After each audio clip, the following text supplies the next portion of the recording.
Halo, saya Gary Geraldo dengan NIM 28024175150 dari kelas LF21. Kali ini saya akan menjelaskan mengenai presentasi Natural Language Processing atau dengan singkatan NLP. Jadi sebelumnya, apa sih itu NLP? Jadi NLP itu adalah cabang dari kecerdasan buatan atau AI yang bertujuan agar komputer itu bisa memahami dan juga merespons bahasa manusia dengan cara yang lebih alami. Jadi dia itu bisa memahami dan juga menghasilkan bahasa yang digunakan oleh manusia. Jadi ini juga digunakan untuk membantu komunikasi antar manusia itu bisa berjalan dengan baik, dan contoh-contohnya itu seperti chatbots, Google Translate, dan juga speech recognition. Nah, apa sih peran NLP dalam kecerdasan buatan ataupun AI? Jadi NLP itu adalah bagian penting dalam AI yang membantu komputer memahami bahasa manusia dan berinteraksi secara alami. Jadi, dengan NLP itu memungkinkan mesin itu bisa paham manusia, seperti yang aku sudah bahas tadi, dan NLP itu juga bekerja sama dengan machine learning atau ML dan juga deep learning atau DL untuk bisa meningkatkan akurasi pemrosesan bahasa.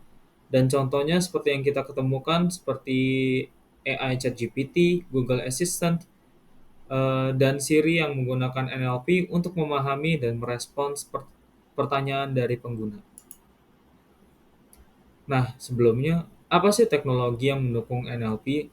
Jadi, teknologi yang mendukung NLP itu menjadi lebih canggih dalam memahami dan menghasilkan teks dengan tingkat yang akurasi yang tinggi. Hal-hal itu seperti, pertama seperti machine learning, jadi ini itu melatih model untuk mengenali pola dalam teks. Lalu ada deep learning atau GL yang digunakan untuk jaringan saraf untuk pemahaman bahasa yang lebih kompleks pada NLP. Dan juga large language models atau LLM. Nah, ini adalah model NLP dalam berskala besar seperti GPT-4, BERT, dan juga T5. Lalu juga ada big data dan cloud computing. Jadi ini memungkinkan pemrosesan bahasa dalam skala besar dengan efisiensi yang tinggi. Nah, selanjutnya, apa sih komponen dari NLP? Jadi NLP itu terdiri dari dua aspek utama. Nah, supaya kita bisa paham seperti Natural Language Understanding. Ini atau NLU ini berguna untuk memahami teks dan juga maknanya. Ada juga untuk proses pengolahan seperti pengolahan teks seperti tokenisasi. Nah, contoh itu seperti natural language generation. Nah, ini tuh menghasilkan teks dalam bahasa manusia. Lalu ada juga text processing atau tokenisasi, stemming, dan juga parsing. Lalu selanjutnya, apa aja sih aplikasi NLP? Nah, NLP itu digunakan pasti dalam banyak aspek kehidupan sehari-hari. Itu bisa mulai dari pencarian informasi di internet, penerjemahan bahasa, hingga chatbot yang membantu layanan pelanggan. Nah, apa sih model NLP terkini? Jadi model terbaru seperti GPT-4 dan juga BERT itu mampu untuk memahami bahasa dengan lebih baik dibandingkan sebelumnya. Jadi model ini juga dapat dilatih ulang atau juga fine tuning untuk tugas-tugas spesifik seperti chatbot ataupun analisis sentimen. Dan juga semakin besar modelnya, pasti akan semakin baik juga hasilnya. Nah, selanjutnya mengenai metode NLP. Jadi NLP itu juga dilakukan dengan berbagai metode, mulai dari aturan yang telah ditetapkan atau rule based. Jadi ini menggunakan aturan linguistik yang telah ditentukan.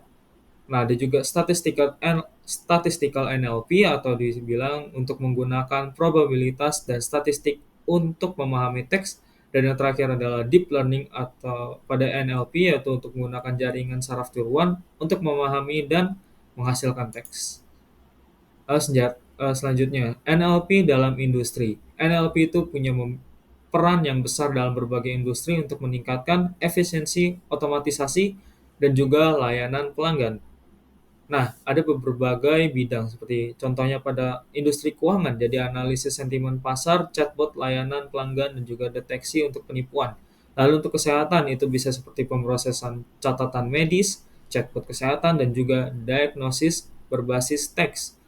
Lalu ada juga e-commerce atau bisa dibilang untuk merekomendasi produk, lalu menganalisa ulasan pelanggan, lalu juga ada chatbot layanan pelanggan.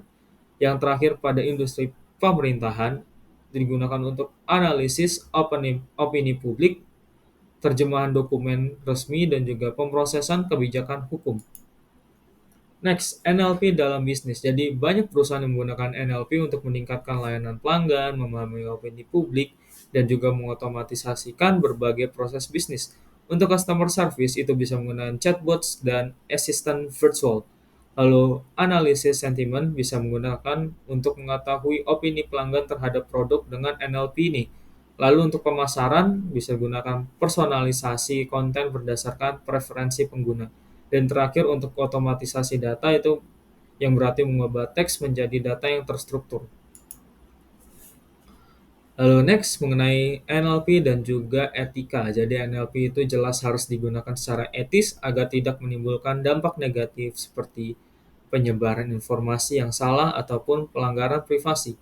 Ada juga bias dalam AI seperti model NLP itu memiliki bias jika dilatih dengan data yang tidak seimbang. Nah, ada juga mengenai keamanan data. NLP itu memproses data pengguna yang sensitif.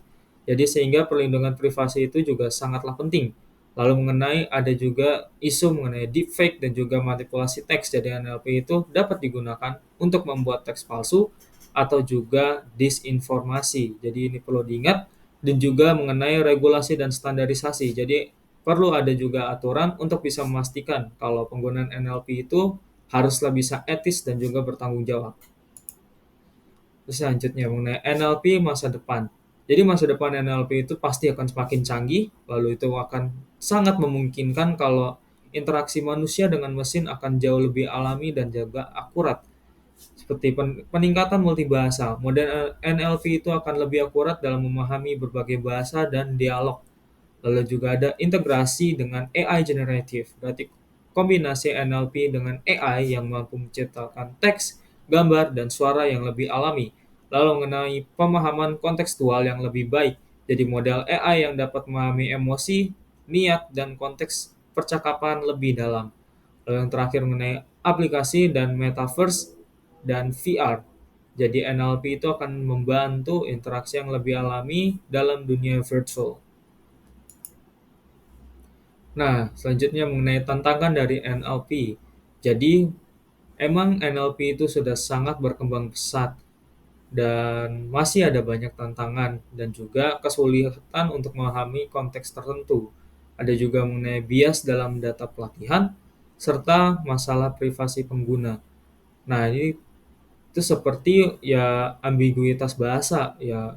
Terkadang NLP itu juga bahasanya sulit dimengerti dan NLP itu cenderung sulit untuk memahami sarkasm ataupun slang yang sulit dipahami atau yang belum pernah diberikan sebelumnya karena NLP itu cenderung bersifat formal bahasanya. Lalu NLP itu juga membutuhkan data yang besar dan juga pastinya mahal. Dan juga ada bias dalam model AI, dan yang terakhir jelas mengenai tantangan keamanan dan privasi data dari pengguna. Lalu, apa sih solusi dalam NLP? Jadi untuk bisa mengoptimalkan NLP, perlu strategi yang mengatasi tantangan teknis, etika, dan sosial dalam penerapannya. Nah, jelas untuk peningkatan dataset dengan melatih model dengan lebih banyak data dari berbagai sumber, lalu mengenai regulasi data diperlukan untuk mengadopsi kebijakan privasi dan keamanan data yang lebih ketat. Lalu untuk solusi selanjutnya yaitu optimasi model, yaitu mengembangkan model NLP yang lebih efisien dan hemat energi. Lalu yang terakhir adalah kolaborasi global, yaitu mengembangkan NLP yang mendukung bahasa yang kurang umum digunakan. Lalu, kesimpulan dari presentasi pada hari ini, jadi NLP itu adalah teknologi yang sangat bermanfaat dan jelas terus akan berkembang. Akan tetapi, masih ada berbagai tantangan yang perlu dipecahkan agar semakin akurat dan berguna di masa depan. Nah, NLP itu seperti yang kita ketahui, dia sudah membantu komputer dalam memahami bahasa manusia. Banyak juga aplikasi NLP yang kita ketemui sehari-hari kita ini. Lalu ada juga teknologi ini pun juga pasti akan berkembang dengan model AI yang lebih canggih. Dan ya mungkin seperti apa yang sudah bahas tadi, masih ada tantangan yang perlu diatasi, tapi jelas kita harus terus belajar NLP supaya bisa membawa perkembangan yang lebih baik. Next, thank you sudah dengar presentasi aku pada hari ini, sudah men mempelajarinya. Saya mohon pamit undur diri, terima kasih.